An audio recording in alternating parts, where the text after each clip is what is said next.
Hola, bienvenidos al módulo 4, Panorama General de Aprendizaje Automático, también conocido en inglés como Machine Learning. En este módulo vamos a ver cuáles son los elementos de un modelo de Machine Learning. También vamos a ver cuál es el panorama del zoológico del Machine Learning, que es Machine Learning encompasa muchos tipos de modelos, pero hay un panorama que nos puede dar una idea qué modelo usar y cuándo usarlo. Y finalmente vamos a ver el ciclo de vida de un modelo de Machine Learning para entender cuáles son cada uno de los pasos que tenemos que realizar para implementar un modelo. Así que damos comienzo a este nuevo módulo.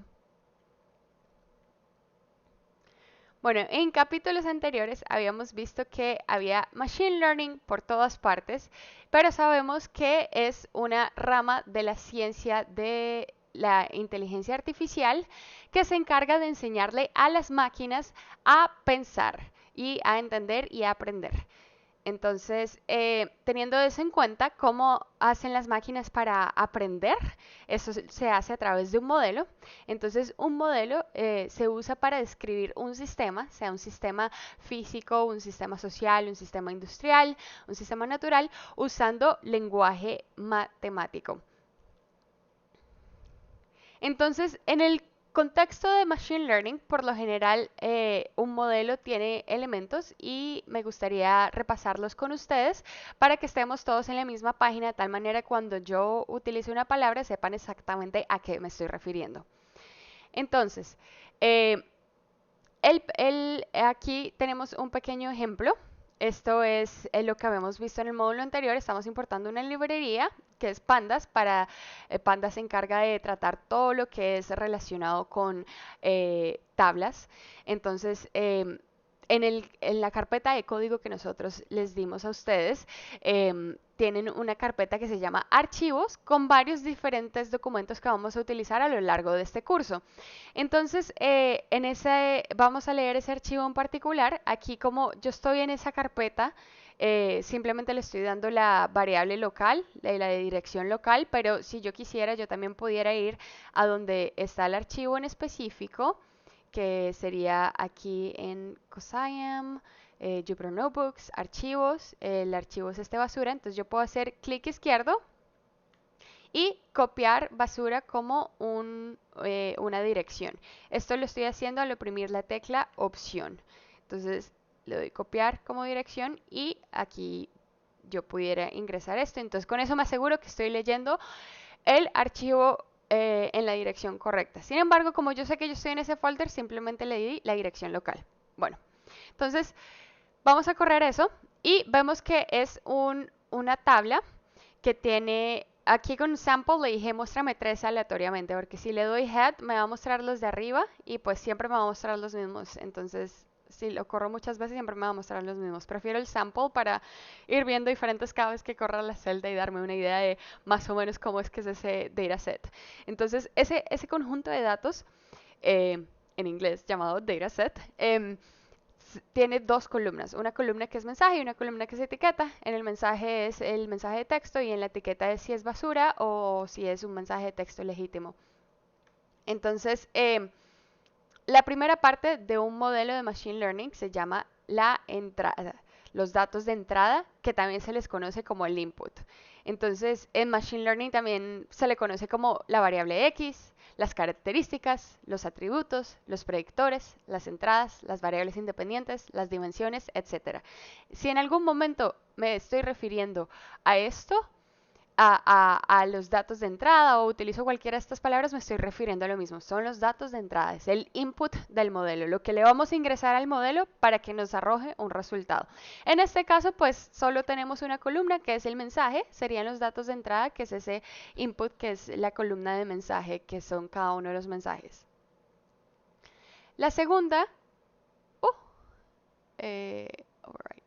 La segunda son los datos de salida, que también se le conoce en Machine Learning como la Y, el objetivo, la respuesta, la salida, la variable dependiente, etc. Entonces, cuando utilizo cualquiera de estas palabras, me estoy refiriendo a los datos de salida del modelo, o sea, el output. Entonces, una vez yo haya entrenado el modelo y le doy un nuevo mensaje, que sería el input, me va a decir si es basura o si es legítimo. Eso es el output, esas opciones, ¿es basura o es legítimo? El siguiente es la fila. El siguiente es la fila. La fila incluye el input y el output y también se le conoce en Machine Learning como observación, registro, documento. Entonces, esta fila es una observación, la observación del mensaje de texto con su etiqueta. Se le puede llamar registro también, es un registro, es un documento. Entonces, cuando utilizo estas palabras me estoy refiriendo a la fila de la tabla básicamente. Y finalmente, lo último son las etiquetas, que son los valores de la variable dependiente en el contexto de aprendizaje supervisado. Entonces, en este caso, son los valores que puedo tomar que es basura o legítimo. Bien, entonces ya nosotros sabemos cuáles son las partes de los modelos de Machine Learning, pero ¿cuáles son los tipos de modelos en Machine Learning? Eso allá afuera es un zoológico, hay muchos modelos, pero ¿cómo escoge uno el verdadero? El que le funciona a uno para la tarea que uno va a realizar, uno se tiene que hacer estas dos preguntas. Número uno, tenemos que preguntarnos, ¿tenemos etiquetas? Y número dos, ¿de qué tipo son nuestros datos? Con esas dos preguntas vamos a poder tener una claridad de qué modelo debemos seleccionar. Y vamos a ver eso a continuación. Entonces la primera pregunta es, ¿tenemos etiquetas? Y, o sea, cuando vemos el mensaje, tenemos la etiqueta que si es basura o si es legítimo, o si por el contrario tenemos un montón de mensajes de textos y nosotros no sabemos qué hay ahí, si son mensajes basuras, legítimos, de diferentes tipos, etc. Entonces, esa simple pregunta, que es preguntarnos, ¿tenemos etiquetas o no?, nos va a dividir el mundo de los modelos de Machine Learning en dos, en los problemas supervisados y los problemas no supervisados. Y es tan fácil como que los problemas supervisados son los problemas que cuentan con etiquetas y los problemas no supervisados son los que no tienen etiquetas, son problemas sin etiquetas. Entonces, como vemos en la imagen de acá, supervisado, pues nosotros, digamos, quisiéramos clasificar estas dos especies de datos. Vemos que hay unos que tienen la etiqueta de círculo y otros tienen la etiqueta de X, entonces es fácilmente entrenar un modelo con esa etiqueta, se le llama supervisado porque hay esas etiquetas. Pero supongamos que tenemos este tipo de datos y no tenemos etiquetas, simplemente tenemos los datos, que es la mayoría del tiempo es como nosotros nos vamos a encontrar los datos, no los vamos a encontrar lindamente etiquetados, sino que encontramos datos y qué estructura podemos sacar de ahí. En ese momento es un problema no supervisado, porque es un problema donde no tenemos etiquetas y más bien queremos ver qué estructura nos revela los datos. Entonces, momento de pop quiz. Siéntanse libres de responder en la caja de comentarios. ¿Supervisado o no? Clasificar críticas de restaurantes como positivas o negativas. ¿Este es un problema supervisado o no? Cuéntame en la caja de comentarios. Ahora, el siguiente. Agrupar locales de centros comerciales en conjuntos similares según sus características. ¿Es este un problema supervisado o este es un problema no supervisado? Nuevamente, coméntame en la caja de comentarios y mira qué están diciendo tus compañeros también. Continuemos. Segunda pregunta. ¿De qué tipo son nuestros datos? Esta pregunta nos va a permitir saber si nuestros datos son o continuos o discretos. Entonces, si nuestros datos son de tipo continuos, o sea, números de la escala real, es un problema de regresión. Y cuando digo datos me refiero más a los datos de salida. A la variable que nosotros queremos llegar. Entonces, si la variable son continuos, la información es cuantitativa, es numérica y vamos a aplicar modelos de regresión en ese caso. Un ejemplo es, por ejemplo, tratar de predecir el valor de una casa. Eh, el valor de una casa. Entonces el valor de una casa puede tomar cualquier valor en la escala de los números reales. Puede ser 1.000.000 de pesos, qué casa tan barata, ¿no? Pero podría ser 1.000.000 de pesos, podría ser 1.500.000 pesos, podría ser 1.500.000 pesos, .50 centavos. Entonces, en ese momento, cuando tenemos valores que podemos predecir, como datos continuos, es una regresión que vamos a aplicar. Por el otro lado, si lo que queremos predecir es una información cualitativa, tenemos modelos de clasificación para estos datos discretos. Entonces, por ejemplo, si queremos predecir un conjunto de datos muy popular en la ciencia de datos es el conjunto de datos del Titanic, y básicamente este conjunto lo que tiene es información sobre cada una de las personas que estuvieron en el Titanic, por ejemplo, el valor de su tiquete para entrar al Titanic, cuántos años tenían, su género, etcétera, y a través de esta información lograr predecir si esa persona sobrevivió o no sobrevivió al Titanic. Entonces, como es un valor discreto, es una información cualitativa, en ese momento vamos a aplicar solución de clasificación.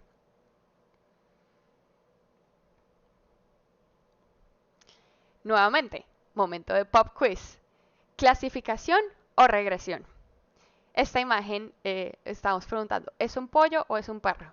Si quisiéramos entrenar un modelo para detectar cada una de esas imágenes y saber si es un pollo o es un perro, este sería un problema de clasificación o de regresión. Déjamelo saber en los comentarios de abajo. Ahora, la siguiente pregunta. Queremos predecir la estatura de una persona basado en su género, en su tipo de alimentación, en su edad y otras variables. Entonces, si queremos predecir la estatura de una persona, ¿esto es clasificación o regresión? Cuéntamelo en los comentarios acá y compara tu respuesta con la de tus compañeros. Continuamos. Entonces volvamos otra vez para ver este mapa de una manera más amplia y entender bien. La primera pregunta es, ¿tenemos etiquetas? Entonces, si tenemos etiquetas o no tenemos etiquetas, se nos divide el zoológico de los modelos de Machine Learning en dos. Es aprendizaje no supervisado si no tenemos etiquetas, porque este lo que intenta hacer es agrupar e interpretar datos basados solo en los datos de entrada.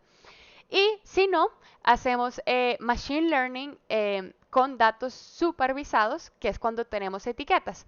Entonces, desarrolla modelos para predecir basados en datos de entrada y salida. Entonces, esa pregunta tan sencilla de preguntarnos si nuestros datos tenemos etiquetas o no, nos permite saber en qué lado del Machine Learning nos vamos a desempeñar. La segunda pregunta es, ¿de qué tipo son nuestros datos? Entonces, esa pregunta es válida para solo el aprendizaje supervisado. Entonces, si nosotros, porque estamos refiriéndonos a los datos de salida, entonces si los datos de salida son continuos, quiere decir que nuestra información es cuantitativa, numérica, y para esto podemos aplicar modelos de regresión, es decir, cuando la variable independiente es continua. Y si por el contrario son datos discretos, la información que tenemos cualitativa, entonces nos vamos por el lado de clasificación, con la variable independiente siendo discreta. Si nosotros nos vamos por el lado de aprendizaje no supervisado, no tiene mucho sentido preguntar esta pregunta porque no sabemos cuáles son los datos de salida. Entonces, lo que entramos nosotros es a un conjunto de datos de modelos llamados de clustering o de agrupación, que es donde se intenta agrupar e interpretar la estructura de esos datos. Entonces, regresemos a nuestro clásico problema. ¿Es correo basura o no? Ese modelo estaría acá porque si nos hacemos las dos preguntas, que la primera es que ¿tenemos etiquetas o no? Entonces, tenemos etiquetas, es de aprendizaje supervisado. Y entonces, ¿es correo basura o no? La variable de salida es una variable independiente discreta o es una variable independiente continua. Entonces, como tenemos basura o no, es cualitativo, o sea que es un modelo de clasificación.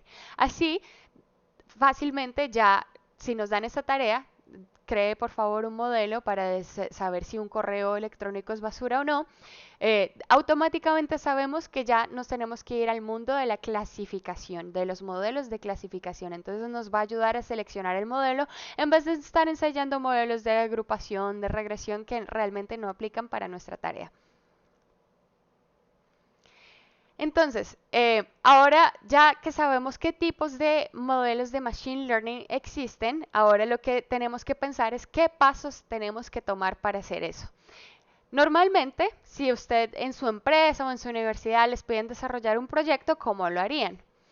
Pues por lo general, supongo que ustedes revisarían los requerimientos, dividirían el problema en diferentes pasos y luego se crea una estrategia para resolver cada uno de los pasos.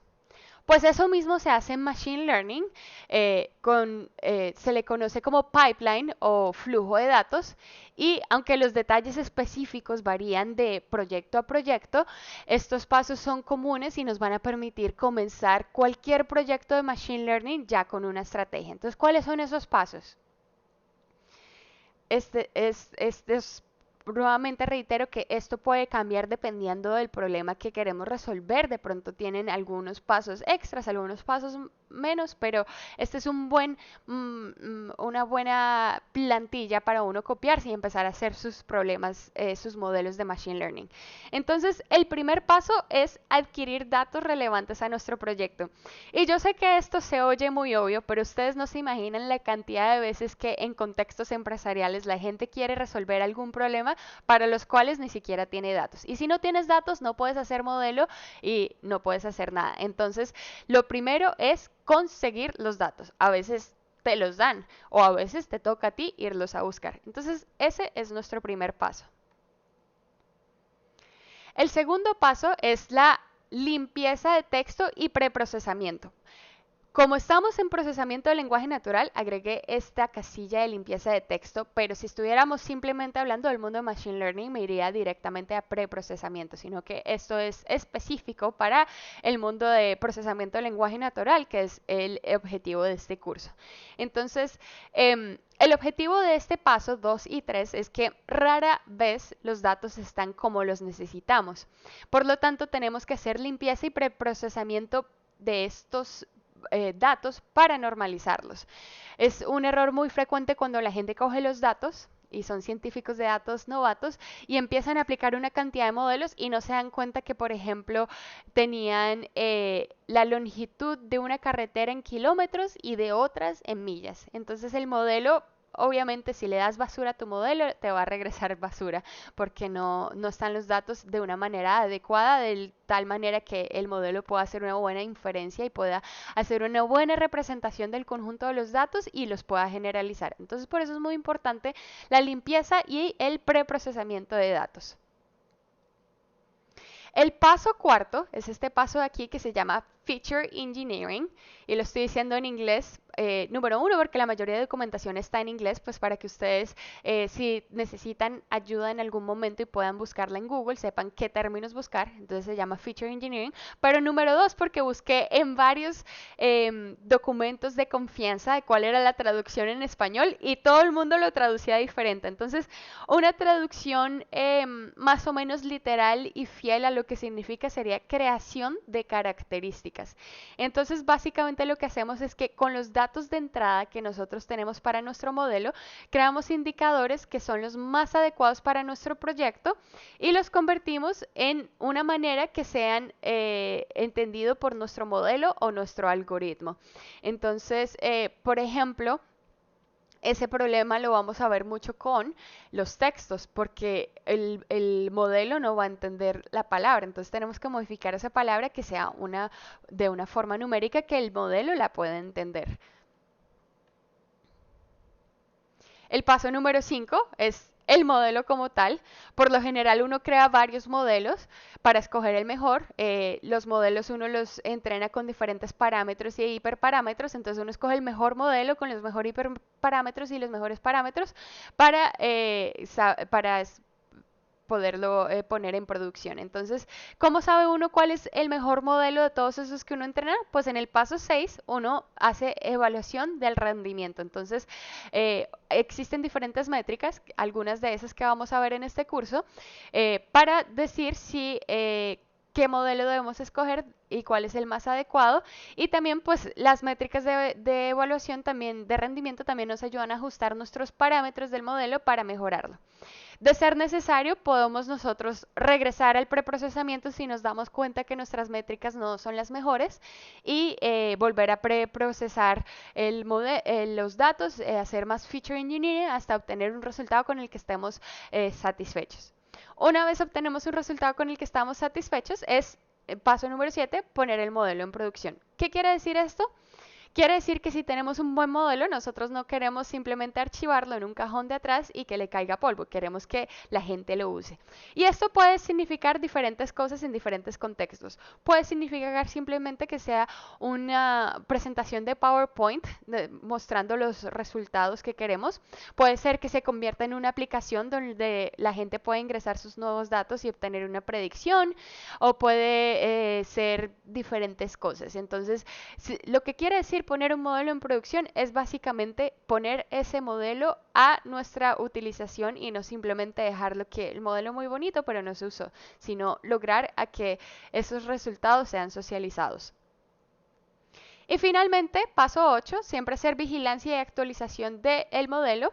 Es una buena práctica monitorear regularmente el rendimiento del modelo y actualizarlo para que siga dando buenos resultados. Ejemplo, nosotros queremos predecir más o menos cuánto vale la renta de un apartamento en Barranquilla. Y nosotros hicimos ese modelo en el año 2020 con datos del 2015 al 2019 y en el 2020 nos dio muy buenos resultados el modelo. Pero probablemente si aplique ese modelo en el año 2022 no va a ser muy bueno porque han cambiado muchas cosas y hay nuevos factores. Entonces hay que volver a entrenar ese modelo con los nuevos datos que están ya disponibles para tener una mejor predicción de cuál va a ser la renta de los apartamentos en Barranquilla en el año 2022.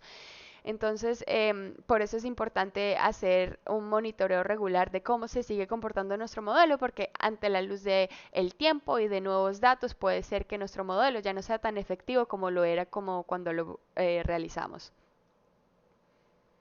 Y así hemos llegado al final de esta sección, recapitulando qué aprendimos hoy. Nosotros hoy aprendimos sobre los elementos de un modelo de Machine Learning. Un modelo de Machine Learning tiene input, aprendimos con qué otras palabras podemos llamar al input, output, lo mismo, dataset, conjunto de datos, y la variable target, la variable objetivo.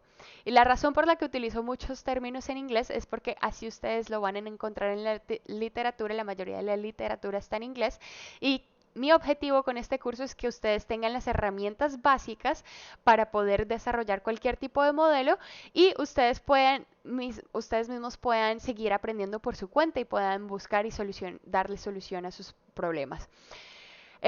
Número 2, aprendimos la diferencia entre el aprendizaje supervisado versus aprendizaje no supervisado. Básicamente son las dos preguntas que nos estamos preguntando. ¿Tenemos etiquetas? Si tenemos etiquetas, es aprendizaje supervisado. Si no tenemos etiquetas, no es aprendizaje no supervisado. Y finalmente, pues si es supervisado, nos preguntamos qué tipo de datos tenemos. ¿Son continuos o son discretos nuestros datos de la variable independiente?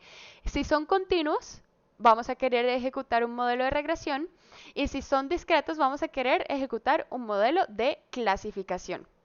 Y finalmente aprendimos cuál es el ciclo de vida de un modelo de Machine Learning para saber más o menos cuáles son los pasos que tenemos que seguir una vez tenemos que empezar a desarrollar un modelo de Machine Learning.